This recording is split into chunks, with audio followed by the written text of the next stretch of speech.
Om Shrutismritipurananam Alayam Karunalayam Namami Bhagavad-pada Shankaram Lokashankaram Ajnananjanhavitirtham Vidyatirtham Vivekinam Sarvesham Sukhadam Tirtham Bharati Tirthamashraye Vidya-vinaya Sampannam Vitaragam Vivekinam Vande Vedanta Tattvajñam Vidhushekara Bharati. Dear friends, welcome to the 21st session of PRABODHA SUDHAKARA.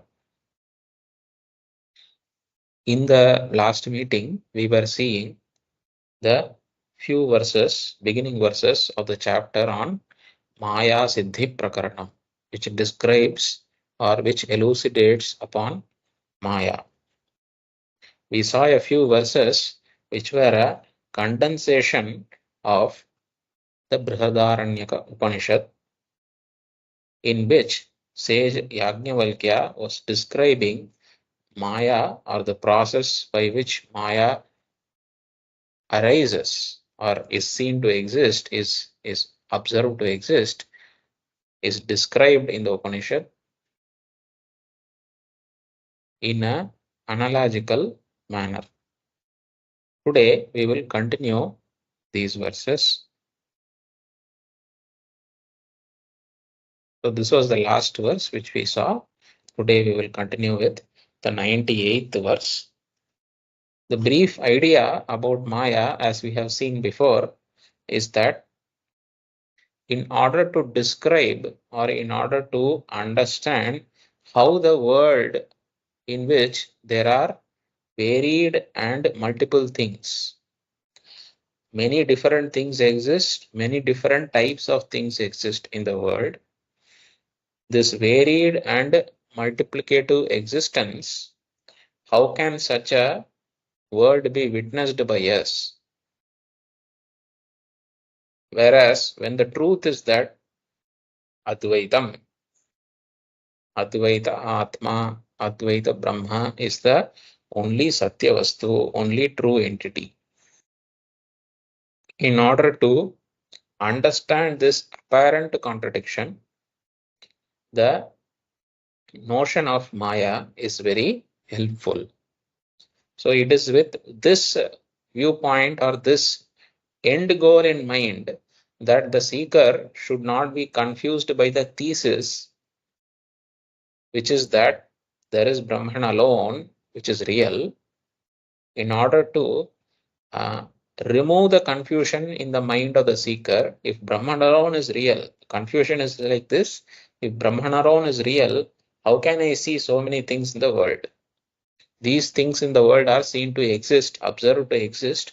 How can multiple things exist? Whereas Upanishads are saying only one thing really exists. So there is an apparent contradiction.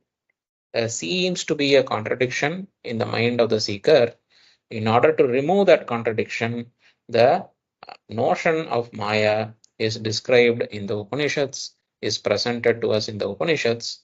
By carefully understanding this Maya, the mind will reflect upon the unreality of the world, the illusory nature of the world, and imbibe the true nature of the self, Brahman or Atman. This is the idea. So Maya is being presented here to describe the unreality of the world. That is the way we have to grasp this idea. It is not being presented as an entity which is separate from Brahman. Maya is not another entity separate from Brahman. It is not a thing which is separate from Brahman.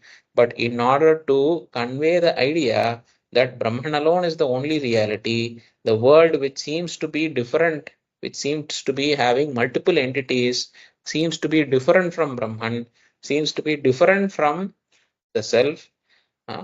The world seems to be different, the self seems to be different.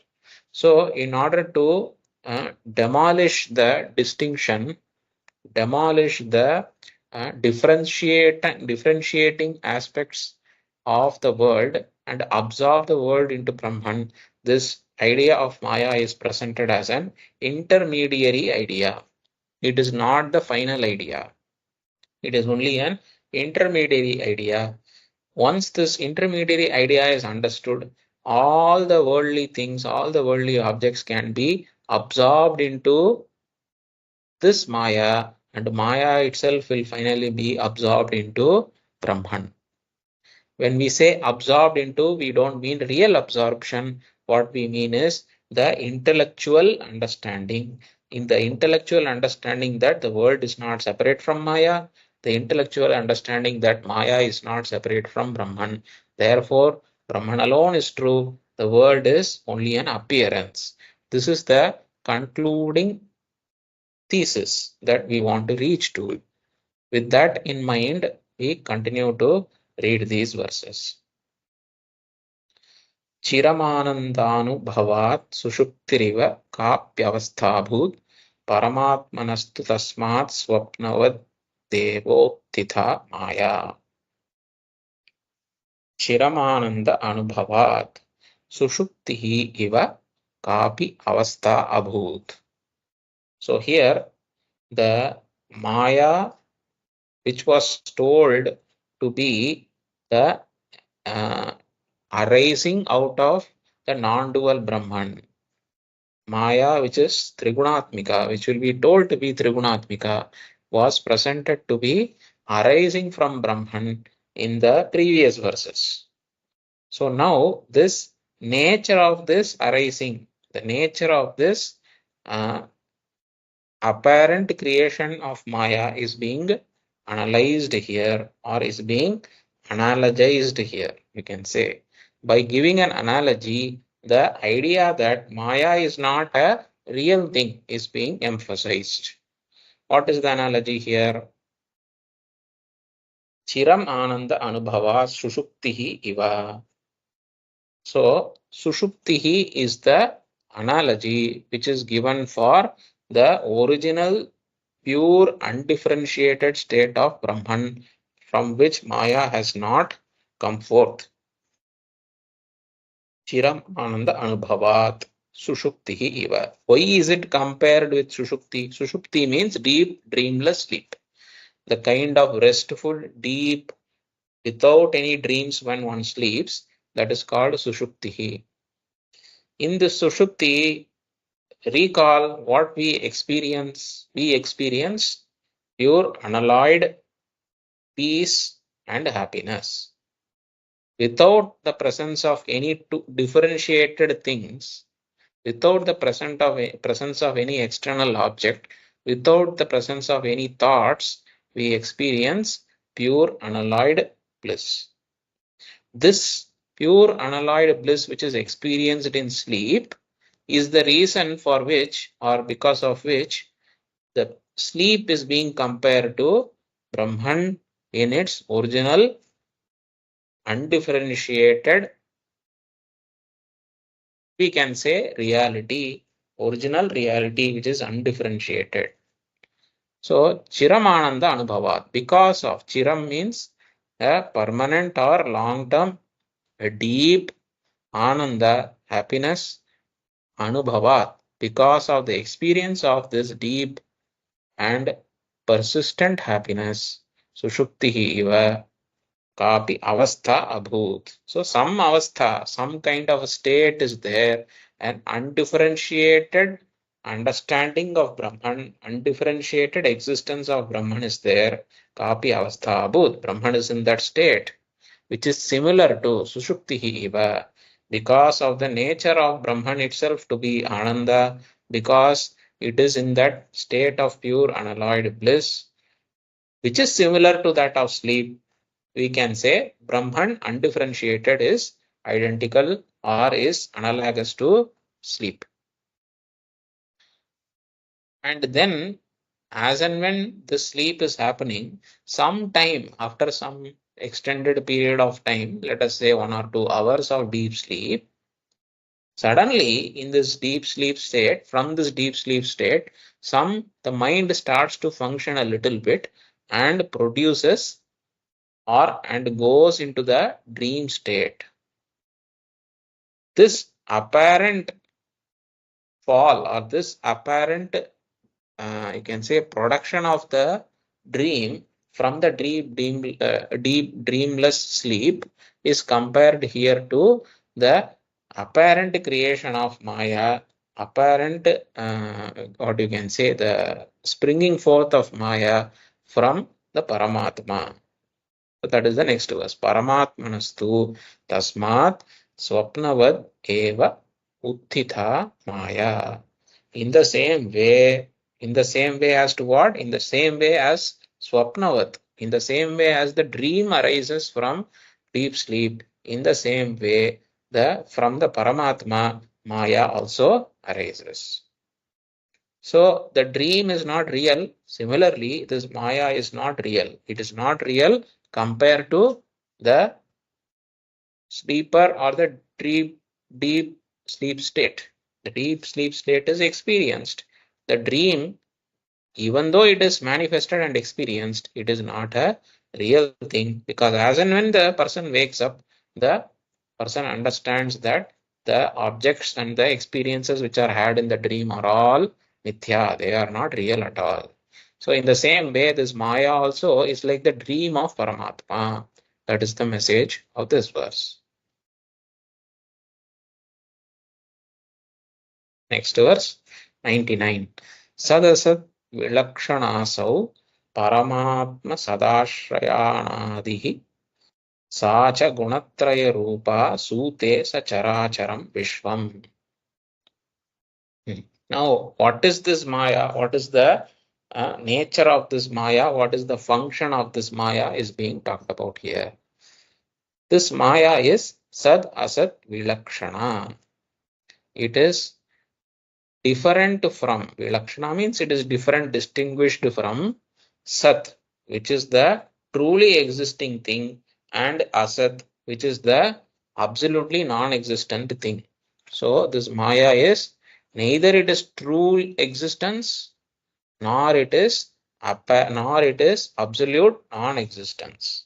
So what is there in between? Between true existence and absolute non-existence, what is there? That is apparent existence. It appears to exist. It is not really there. Neither can we say it is absolutely non-existing, because it appears. Yes. Now, why do we say it is? What do we mean by Sat and Asat here? Sat stands for truly existing thing, which is Brahman, which is Atman, which we know that it is there. Everybody knows I exist. I am is the true experience of everybody. Nobody can deny their own existence. So this I, whatever is shining in the mind as I, the underlying truth of that is true. It is Brahman, it is Atman. That underlying truth is true. It is really existing. I exist truly as the absolute truth. That is the reality. Whereas there is the category of objects which come under Asat, like the castle in the clouds. So we see that clouds sometimes they form some kind of a castle. If you look up in the sky, they form like a rabbit. Sometimes they look like a tree. Sometimes they look like a big aeroplane. Sometimes they look like a cat. Sometimes they look like a castle. Like that, many shapes are seen. But this castle, this cat, this rabbit, this tree, all of those things which are seen in the clouds are just imaginations. They are not existing at all. They are only imaginations. Or one can say the example given in the scriptures, in the bhashyas, one can say like the shashashringa, like the horn of the rabbit. Now, rabbit is never seen to be existing with horn. So, the horn of the rabbit, even though the word horn has a horn means this, that kind of a thing which exists in a bull and so on, rhinoceros horn, like that. The horn of a rabbit. Rabbit is never seen to be having any horns. It does not exist. It's not an animal which exists with horns. Rabbit exists separately. Horn exists separately. As purely an English phrase, we can talk about the horn of the rabbit, but it is not a real thing. It is not pointing to a real thing in the physical world. So that such things are called asat. They don't exist at all. They are absolutely non-existent. So this Maya, which appears to exist, it is like the dream. The dream appears to exist. We cannot say it is real because things which are happening in the dream are seen to be false when waking up. We cannot say it is unreal also because it is experienced during the dream state. So this is therefore a special category by itself. Sat, Alak, Sat, Asat, Vilakshana. It is neither Sat nor Asat. Maya comes under such a category. What about its, therefore, if it does not, it is only appearing to exist, but then anything which appears to exist must have a real substratum.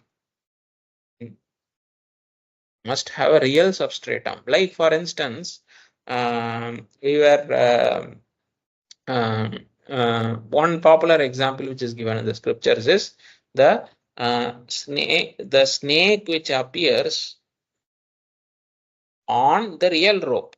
The snake which appears in the mind of a person who is seeing a rope without proper light, without in a improper or a insufficient lighting. A person is there who is seeing the rope, but he mistakes the shape of the rope to be a shape of the snake. He mistakes the color of the rope seen in the partial darkness or partial light. He mistakes the rope to be a snake. So this rope snake, the special snakes, real snakes are also there. That is physical world mein. Real snakes are also there. But there are these imaginary snakes which are created in the mind of the person who is seeing a rope with improper lighting. So this rope which is appearing as the snake is real. The snake as such is unreal, but then the snake is appearing. It is apparently real because it is being experienced by the person who is actually seeing it. As long as the person doesn't know, he is experiencing it. So that is a rope appearing as a snake. But when the snake is experienced, actually what is seen is the rope only. The color of the snake in the mind of that person, the deluded person, is actually the color of the rope. The form of the snake, the shape of the snake seen in the mind of the deluded person is actually the shape of the rope.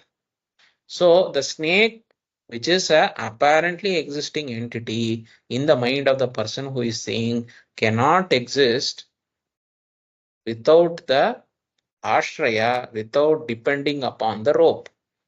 So therefore, we can say the imaginary snake has as substratum the rope, which is real. In the same way, this imaginary Maya, which appears in the mind of the Ajnani, which appears in the mind of the ignorant person, the person who is not yet Atmajnani, in the mind of the person, the Maya appears to be real. But what is the substratum? The substratum is Paramatma, which is Brahman. So Paramatma Sadashraya, first word. Paramatma Sadashraya. It is always dependent on Maya for its existence. So what is the message here? Sorry, it is always dependent on Brahman for its existence. What is the message here? Maya being dependent on Brahman cannot exist as an independent entity, just like the snake which depends on the rope cannot exist as an independent entity of the rope. The rope alone appears as snake. Similarly, the Brahman alone appears as Maya in the mind of the Ajnani, in the mind of the deluded person. What else? It is Anadihi. It is without a beginning. It is without a beginning. Why is it without a beginning? Because there is no point of time which we can point to in the past when creation itself was not there. Can you point out? Because time as such is also part of the Srishti only. It is also part of the Srishti only. Kala itself is part of the Srishti only. So therefore, as you go back in time, we say, as we look at 100 years back, whether Maya was there, yes, 100 years back means we are looking at the state of the world before 100 years. Correct. So therefore, world was there before 100 years in some form. So therefore, differentiation was there. Therefore, Maya is also there. In this way, if you keep going back and back and back in time, the world would have been there, but in a different state. So Maya is always existing. Whether the state of the world may be in Pralaya also, even that point of time, Maya is continuing to exist, because that's anything which you say exists in some state is already reflective of some division or separation, and separation cannot be reality. When there is non-experience, when there is no understanding of reality, when we observe or acknowledge difference, that difference means we are acknowledging Maya. So 100 years back, what about me, and what about whether I was a Jnani or Ajnani? I was a Jnani in some other form. What about 1000 years back? I was Jnani or Ajnani? I was Ajnani. So Maya exists. So as and when we keep going back, at any point of time, we have not become Jnanis in the past. It is only in the future that we can hope to become a Jnani, whatever that means. We can only hope for it in the future. As and when we are observing ourselves as individual, we have not become Jnani. So there is no concept of Maya starting at some point. If you say Maya started at some point in the past, then we have to ask, what about even more further beyond that? At that point, Maya was not there. So that means I must have been a wise person, because Maya was not there. I recognize only Brahman. So if I recognize only Brahman, once I have recognized only Brahman, that is Muktihi. Where is the past? Where is the future? Then there is no concept of past and future at all. So therefore it is Anadi. Sacha Gunatraya Rupa.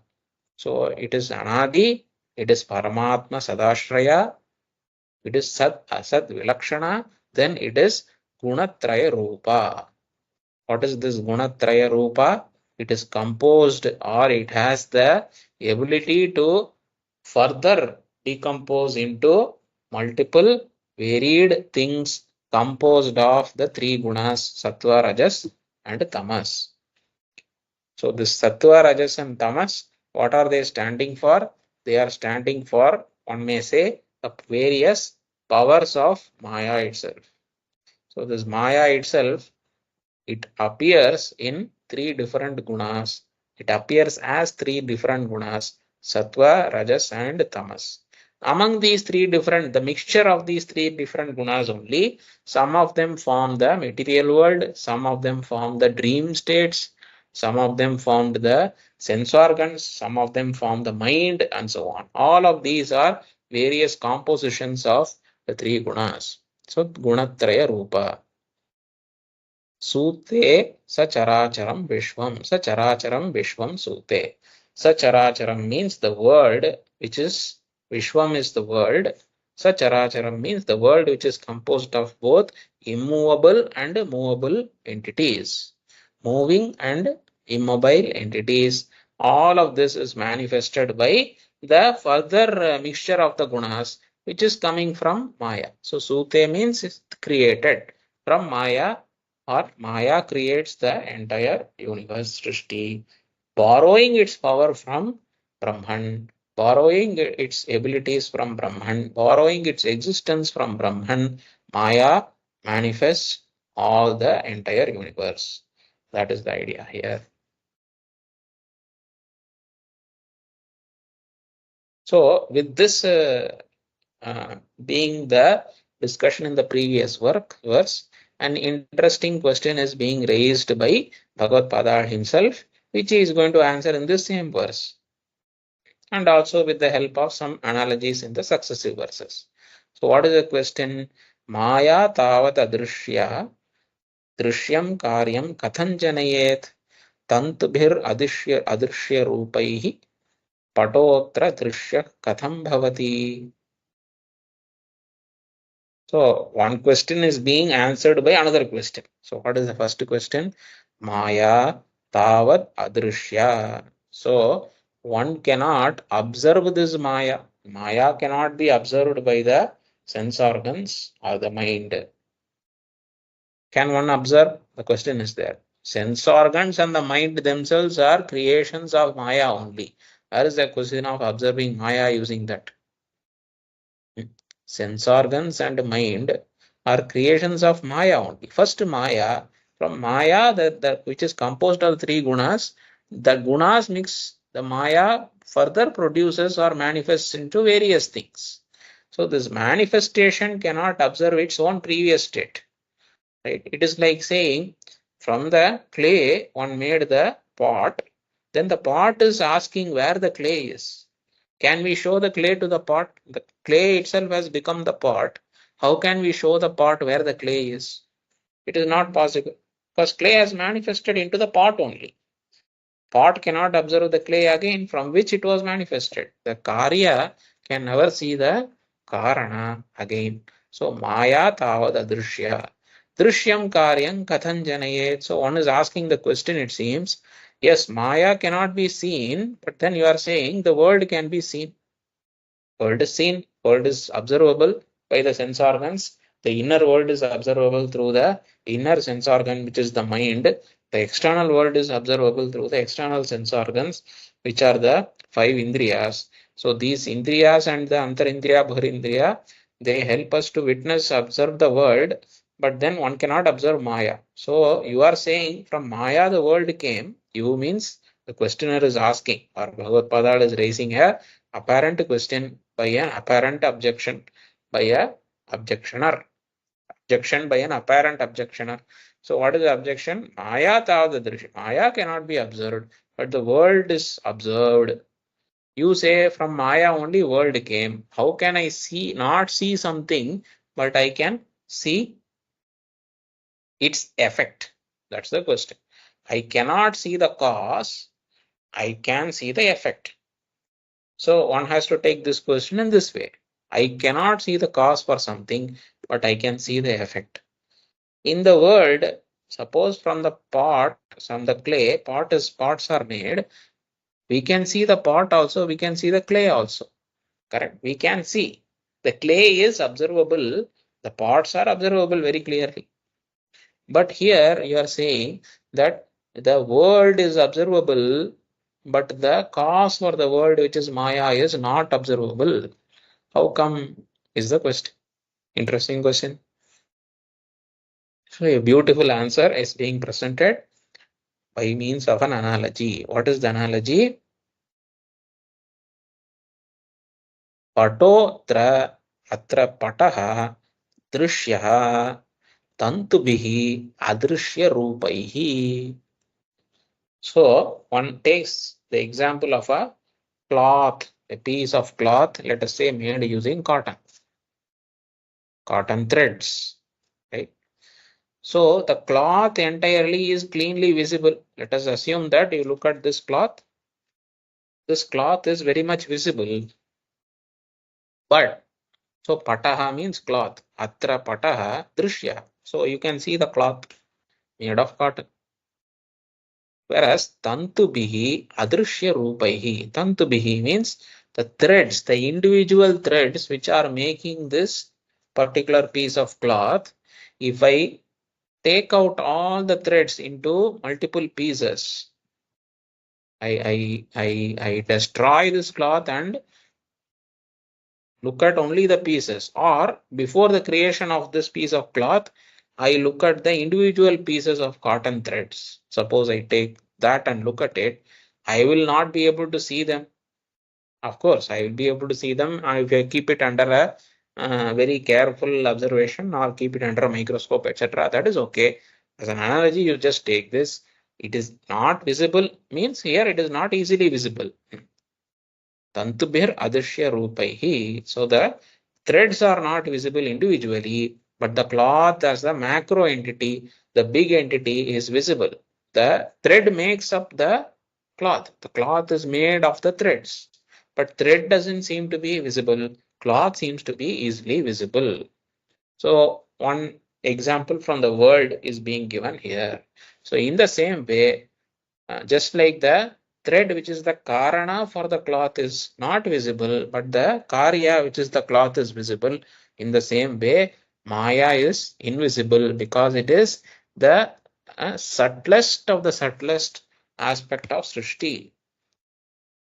Subtlest of the subtlest aspect of Srishti is not visible, whereas the grossified, the collective things are visible, which is the Srishti, the world, that is visible. The physical world is observable, the mental worlds are observable during the dreams and so on. So this is given as one example. So there are one more example which is given.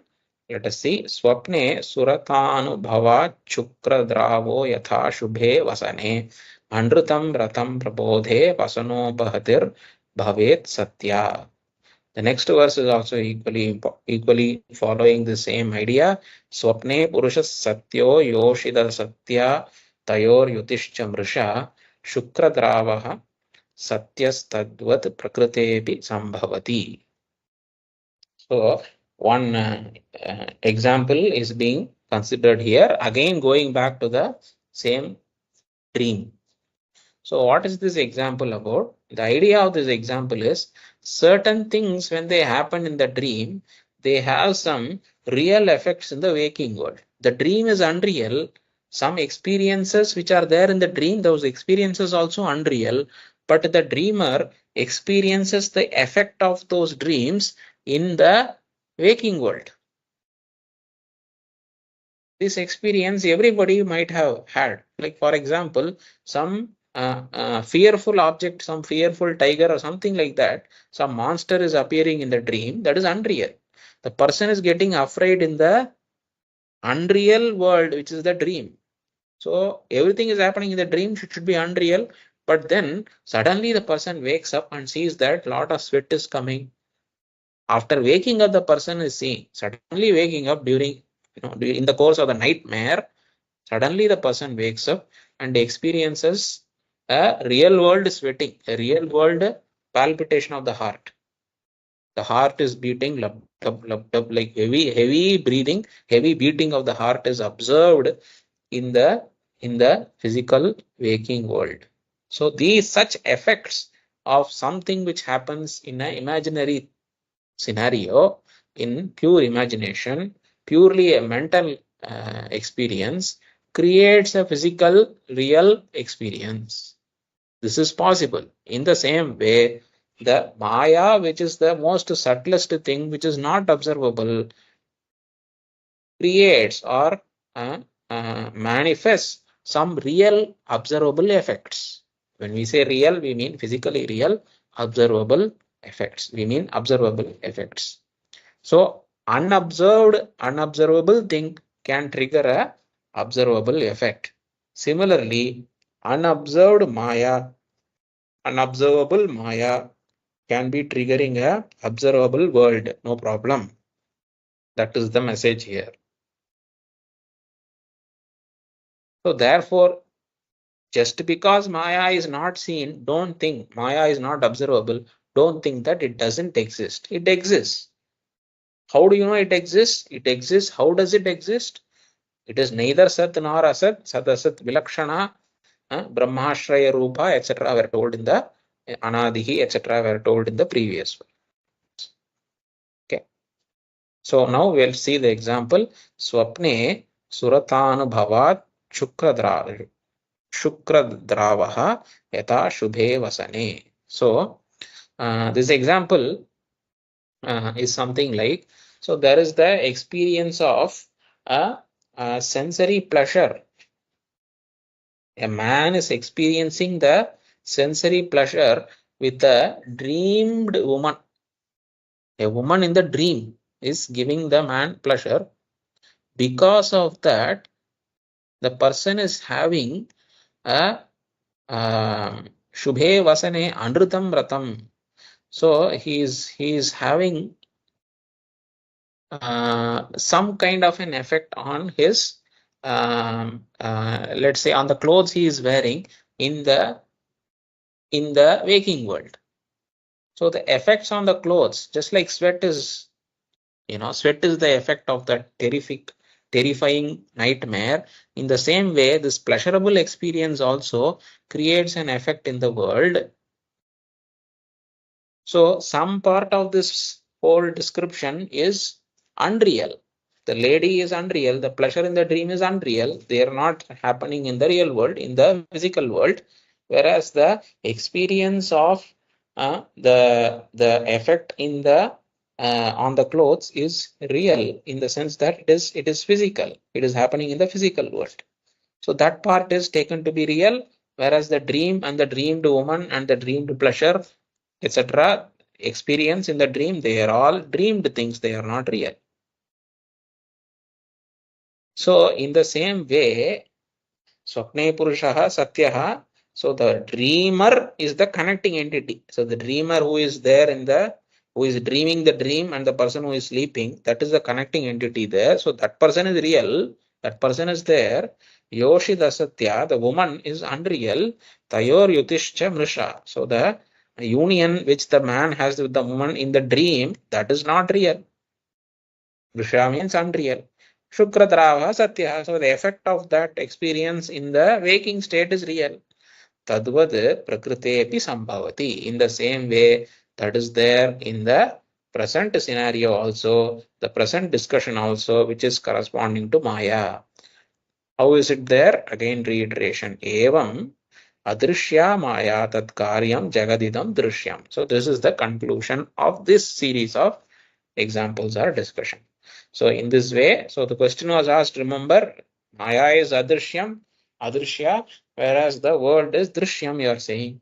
So how some examples are given, dream is unreal, but the effects of the dream can be real. So Evam Adrishya Maya. In the same way as the previous examples, Maya is Adrishya, whereas its Karyam, that is the effects of Maya, which is the world, Srishti, etc., those are observable. This is observable. So the contradictory aspects of Maya and the world should not be any doubt creating issue. What is the contradictory aspect? Maya is not observable, whereas the world is observed. So how can you have one cause and one effect? Cause and effect should have common characteristics only. Clay and pot have common characteristics. In the same way, Maya and Srishti should have common characteristics. If Maya is Adrishya, Srishti also should be Adrishya. If Maya is Drishya or if Srishti is Drishyam, then Maya also should be Drishya. But that need not be the case. For that scenario, examples were presented. So Maya tavadiyam syadya swavinashena harshada bhavati. So after all this discussion, what is the role of this discussion here? What is the goal of this discussion here? Is it to establish the reality of Maya? Not at all. It was already told, Maya is Anadihi, all right, but it is always Paramatma, Paramatma Ashraya. So it is always dependent on Brahman for existence. It is not real. And in the light of Advaitam, does Maya survive or Brahman survive? The discussion, the intellectual analysis, Brahman alone survives the intellectual analysis. Brahman is the ultimate reality. Maya is not the reality. So as long as Brahman and Maya are held to be two different things, are not understood to be two, Maya is not understood to be Brahman only in some form, is nothing other than Brahman. Maya doesn't exist as independent existence. It doesn't have any independent reality. Until that understanding comes, one is still in the grip of duality. One is still in the grip of separation. Therefore, one is still in the grip of Maya, which is sorrow. Maya, therefore, acknowledging its existence is important as an intermediate step. But acknowledging its existence as the ultimate reality, as being equal to ultimate reality, is incorrect. and will be the source for sorrow. So what does one have to do? Yes, acknowledge it that Maya exists as an intermediate entity between Brahman and Srishti. It does exist, but Srishti is unreal. Maya is unreal. Brahman alone is real. Come to this final understanding. Therefore, when you have negated the apparent existence of Maya, that is the time that one attains supreme peace or bliss or Ananda. That is the time one attains moksha. So, Swavinashena Maya Tavadiyam Syat. In this way, Maya is there. Ya Swavinashena Harshada Bhavati. That Maya gives the supreme peace. How does it give? Not by its existence, not by its acknowledging its reality, but by acknowledging that it is not real. By understanding deeply its unreality, one attains supreme happiness. Swavinashena, when it's completely destroyed, when it destroys itself, Harshada Bhavati. Harshada means it becomes the source for happiness. By its destruction, it becomes the source for happiness. So therefore, Maya is also, another word for Maya is also avidya, ignorance of the truth is another word one may say for Maya. Ignorance of the truth is the source for sorrow. Maya is the source for sorrow. So what should one do? Should one ignore Maya? No. Acknowledge it, acknowledge its role in Srishti, understand first that whatever you are seeing is not real. Your problems and sorrows are not real. Understand that first. So, Swavinashena Harshada Bhavati. So, by its destruction, one attains or it becomes the source for happiness. When Maya is understood correctly, when the world's reality is given up, then Maya's reality is also given up. Then Brahman alone remains as the only reality which is deeply imbibed by the individual. Then the individual, because Brahman is infinite and I am not separate from Brahman, Brahman is I. So therefore I am infinite. This infinite person has nothing to worry about. That is the idea here. The person who is infinite has nothing to worry about. The person who understands I am not limited by anything has no cause for sorrow. Therefore, the destruction of the apparent understanding of the truth of Maya, the destruction of the giving reality to Maya, which means you understand Maya to be unreal, becomes the source for joy and bliss. By being Brahman, one is being Ananda. So that person doesn't need any external Ananda, any additional Ananda. The person himself, the Jnani himself is nothing but pure unalloyed happiness. So with this beautiful understanding, let us complete our discussion today. Shri Gurubhyo Namaha Harihi Om.